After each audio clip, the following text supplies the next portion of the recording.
Let's make some smoked chorizo chili dogs. Start off by preheating your smoker to 225 to 250 degrees.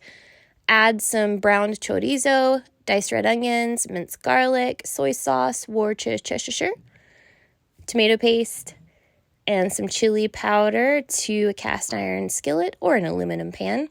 Add in your beer of choice or beef broth. You want a little bit of a runnier consistency here because it's going to cook down a lot. Almost forgot my Mexican oregano, but we're going to add that in right now. On the smoker for about an hour.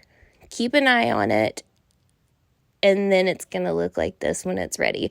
That liquid is nice and reduced down and perfect for use on burgers, dogs, fries, whatever you want to top it on.